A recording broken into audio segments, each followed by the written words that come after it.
Oke, bisa kita mulai sekarang? Ya. Assalamualaikum warahmatullahi wabarakatuh. A'udzubillahi minasyaitonirrajim. Bismillahirrahmanirrahim. Alhamdulillahirabbil alamin. Alladzi khalaqal insana min 'alaq. Iqra' wa rabbukal akram alladzi 'allama bil qalam 'allamal insana ma lam ya'lam. Asyhadu an la ilaha illallah wahdahu la syarikalah wa asyhadu anna Muhammadan abduhu wa rasuluhu la nabiyya ba'dah amma ba'd. Pada para mahasiswa yang saya banggakan, ya, dalam kesempatan sore ini mari kita awali pertemuan ini dengan baca surat Al-Fatihah dengan harapan semoga kita senantiasa diberikan ilmu yang berkah dan manfaat oleh Allah Subhanahu wa taala. Al-Hadiyyin Al-Fatihah. A'udzubillahi minasyaitonir rajim. Bismillahirrahmanirrahim.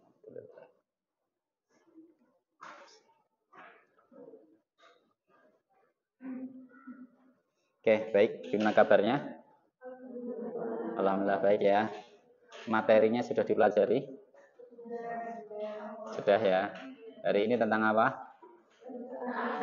Penciptaan manusia dalam berbagai Al-Quran. Kalian diciptakan atau tiba-tiba ada sendiri? Oh, diciptakan. Siapa yang menciptakan kalian? Lah, bapak ibumu apa? Oh, perantara. Ya, hanya perantara ya. Oke, baik. Nah, harusnya saya mau menampilkan slide ini di LCD, tapi karena LCD-nya tak bisa diajak kompromi, maka terpaksa saya kirimkan filenya saja ke grup WA. Silahkan kalian bisa baca sendiri di WA itu sendiri ya slide-nya. Sudah di-download tadi? Sudah, terima kasih. Kalau sudah berarti saya langsung saja ya. Jadi begini, proses penciptaan manusia itu ada di dalam Al-Quran ya. Nah, jadi Al-Quran itu menyebutkan ada 4 jenis manusia diciptakan dalam bentuk yang bukan bentuknya yang berbeda ya, tapi prosesnya yang berbeda. Lebih tepatnya itu proses.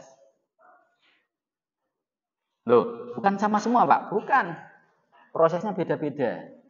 Setidaknya ada 4. Yang pertama itu diciptakan tanpa melalui bapak ibu. Ya, siapa itu? Nabi Adam. Terus yang kedua, ada bapak tapi tanpa ibu. Siapa? Kok Nabi Isa? Tanpa ibu tapi dengan bapak. Oi, istrinya Nabi Adam itu siapa? Hawa. Hawanya panas atau hawa dingin ini? Ya, Ibu Hawa. Kalau dalam bahasa anunya itu, kalau orang-orang barat itu menyebutnya Eva. Kalau kita menyebutnya Hawa, kan gitu ya. Hawa bukan Hawa loh ya. Hawa ya. Kalau Hawa nanti jadi hawa panas dan hawa dingin nanti. Ya, itu yang kedua. Yang ketiga, ada ibu tapi tanpa bapak. Siapa? Nabi Isa. Jangan bicara tetangga saya loh. Ya, kalau tetangga saya itu bukan karena nggak ada bapak, tapi bapaknya aja yang nggak kedeteksi siapa. Ya, itu. Jadi tetap ada bapaknya itu. Ya. Nah, terus yang terakhir itu adalah yang dengan bapak, dengan ibu. Itu seperti manusia biasa, seperti kita semua. Nah, inilah sunatullah. Jadi di dalam Al-Quran itu sudah menyebutkan ada 4 model itu. Nah, dalam konteks ini kita akan membahas dari 4 itu kita bagi 2 aja. Yang pertama itu sesuai dengan sunatullah.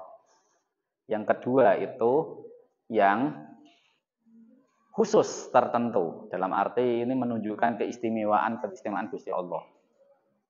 Loh kok keistimewaan Gusti Allah, Pak? Iya, Allah aslinya kan kalau menciptakan sesuatu kan idza qada amran fa inna ma yaqul lahu. Idza arada sayan ayaqul lahu.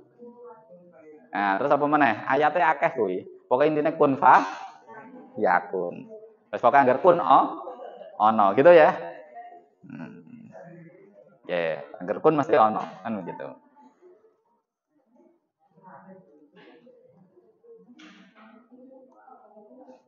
Nah, Nabi Adam, nah ini terkait dengan penciptaan Nabi Adam.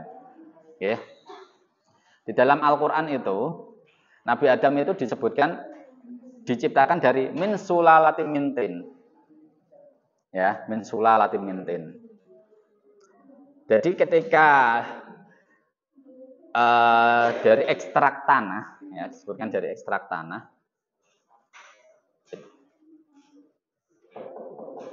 itu kalau diturunkan, diderivasikan atau dirincikan, ya itu ada unsur debu, ya turab. Kalau dalam bahasa Arabnya itu turab. Terus ada unsur ma, apa itu ma? Air. Terus ada apa? Tin. Tin itu ketika debu ketemu air, debunya ya ora ndung sithik lah ya, debunya akeh mesti. Banyak. Nah, ketika debu itu kemudian menjadi berkumpul, kemudian kasih air, jadinya apa? Kayak adonan, tapi adonan bukan adonan bakwan lah ya. Nah, jadi adonan lumpur. Bayangkan saja kalau ada orang belakang sini lagi nyetak genteng. Ya, belakang kampus ini ada yang nyetak genteng ya. Ya kayak gitulah bayangkan nih. Jadi bagaimana membuat cetak lumpur kan begitu. Tetapi ada tinil lazib. Ya. Jadi semacam kayak gumpalan tanah tapi sudah hampir berbentuk daging. Ya, ada unsur dagingnya. Terus ada hamai masnun. Jadi endapan. Ada juga solsolim kal fahar. Misalnya, solsolim kal fahar itu kayak apa kira-kira?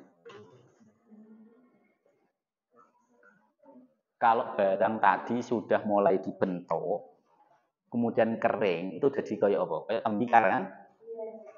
Kalian pernah melihat orang nyetak genteng toh? Kan diadoni, kemudian apa kan? Dibakar dulu, dipemesek Mbak, dikeringkan dulu, baru dibakar. Nah itu. Jadi ada unsur-unsur itu. Nah coba sekarang perhatikan, kita pikirkan. Orang itu ketika mau membuat tembikar, itu ada unsur apa saja yang sudah masuk di situ? Air ada, terus apa lagi? Tanah. Ayo, udara ada enggak? Di mana? Oh, di angin ini. Ya, karena ketika proses dibakar ada apinya juga kan? Api itu bisa nyala gara-gara ada oksigen. Coba ya, kalian kan pernah melakukan uji coba ya, kayak lilin nyala, kemudian kalian tutup gelas. Di situ ada udara nggak kira-kira? Loh, kalau udara ada nggak itu kira-kira di dalam gelas itu? Nggak ada udara, habis dia ganti karbon dioksida. Akhirnya api nih mati. Maka di sini ada unsur air ya ada, tanah ada, api ada, udara ada. Nah itu ketika menciptakan Nabi Adam hanya seperti itu. Jadi sudah seperti tembikar, tapi kemudian ditiupkanlah ruh. Nah apa? Ruh dan jiwa. Nah, ini proses penciptaan Nabi Adam. Kalau penciptaan Ibu Hawa apa? Ada yang tahu?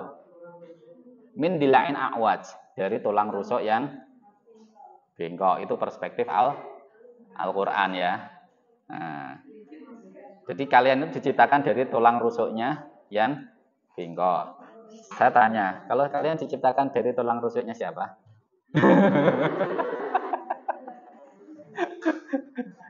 Gak tahu ya Mbak?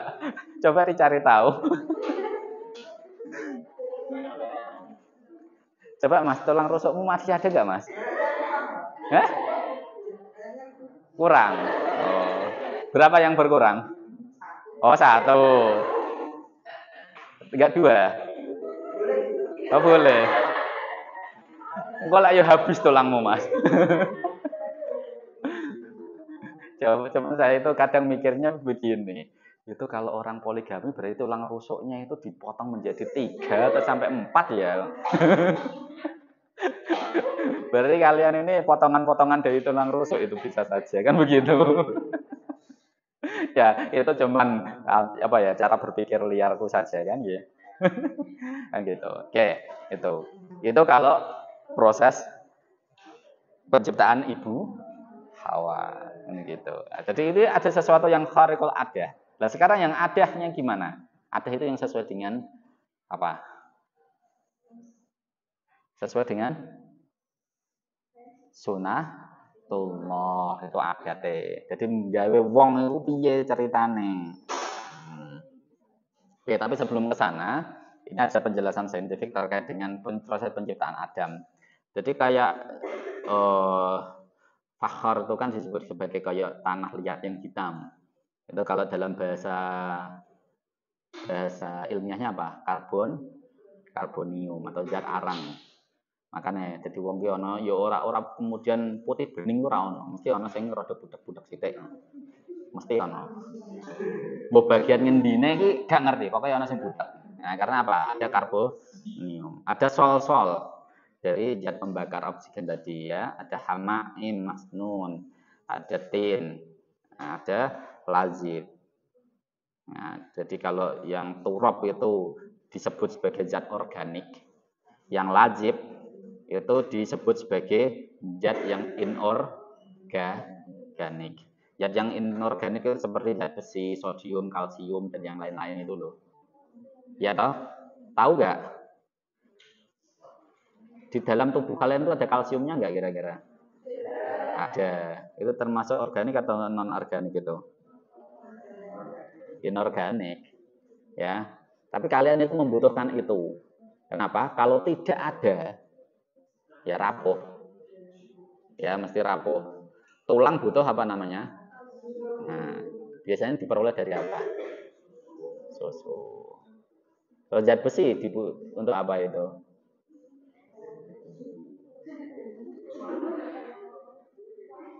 Lo kalian itu butuh zat besi enggak? Ben apa?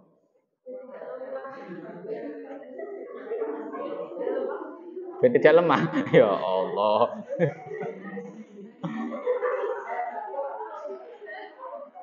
Ya ben kokoh ya ben apa ya berarti fisik ini agak kebal, fisiknya agak kebal. Oke, nah di situ. Oke, sekarang kita bahas terkait dengan manusia normalnya. Sebelum saya lanjutkan ada pertanyaan? Enggak ada. Belum ada. Oke. Jadi begini. Kalau di dalam siapa itu surat Al-Mu'minun ayat 12-14 itu kan disebutkan manusia itu diciptakan dari nutfah ya awalnya. Tapi kalau di keseluruhan itu disebutkan min sulalatin min ma'in mahin. Nah, dari proses menjadi embrio itu dari apa? Di situ disebutkan adanya apa itu nutfah? Jangan, bahasa Al-Quran itu mani tetap mani, tidak nutfah. Plasma, semacam plasma kalau dalam bahasa sains.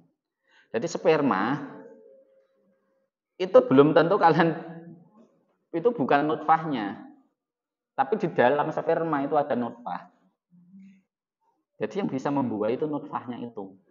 Jadi sperma itu semacam kendaraannya saja. Makanya terkadang ada yang menyebut bahwa sperma itu subur atau tidak subur. Yang subur itu memang dia memiliki nutfah itu sendiri. Yang tidak subur berarti yang tidak memiliki nutfah. Nah, maka di sini, makanya tidak semuanya orang itu ketika ketemu sperma dengan ovum langsung jadi pembuahan, belum tentu. Ada nutfah enggak kan gitu. Siapa yang mau mencoba? Kalau mau mencoba nikah dulu. Nanti dengan istrinya ya, jangan dengan istri tetangga ya.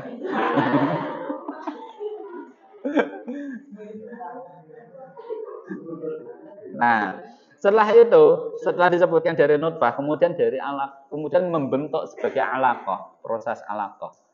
Alaqah itu kalau dalam bahasa dasarnya itu pertemuan. Ya, pertemuan. Jadi misalkan ada alaqah ammah, stadium general, pertemuan umum, semacam seminar gitu loh ya. Terus alaqatud duyuf, pertemuan tamu. Nah, dalam konteks penciptaan manusia, alaqah ini diartikan sebagai proses penciptaan, proses pertemunya ovum dan sperma yang mengandung apa tadi? Nutfah. Oke, paham. Terus kemudian membentuk sebuah mudghah, segumpal daging. Kemudian ada indom, ya. Apa? Dilengkapi dengan tulang-tulangan. Kemudian di khalqan akhar disebutkan dari bentuk yang lain. Kemudian menjadi bentuk yang lain. Bentuk yang lain itu seperti apa? Ya, karena awalnya dari apa? Dari hanya kayak gumul daging, kemudian jadi tumbuh itu kan kemudian menjadi manusia ya. Kemudian menjadi manusia utuh. Sing asale ra ono tangane, kemudian ketika lahir ono tangan kan berarti menjadi bentuk akhir ya, bentuk yang lain kan. Nah, menjadi bentuk yang lain. Nah, setelah itu ada yang kurang. Apa yang kurang? Roh. Wong wis dadi bentuk akhir masa iya urung ana daginge, Mbak.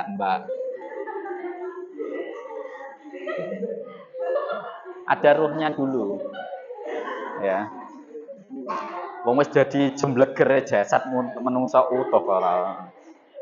Nah, jadi ada roh.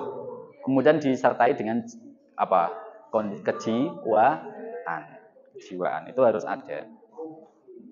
Nah, jadi ketika sudah terbentuk menjadi manusia utuh, maka manusia itu memiliki 3 komponen. Pertama, jasad, kedua, jiwa, yang ketiga, ruh, soul. Ya. Sing jiwa, sing soul ya, maaf. Yang satunya ruh. Nah, dari 3 hal ini, yang 2 ini bisa diempiriskan. Sementara yang satu tidak bisa diempiriskan. Apa itu, Pak? Jasad, fisik, badan, itu bisa diempiriskan ya. Karena selama ini ahli oksigen, ngerti oksigen? Kandungan. Nah, ahli kandungan itu sudah mempelajari itu.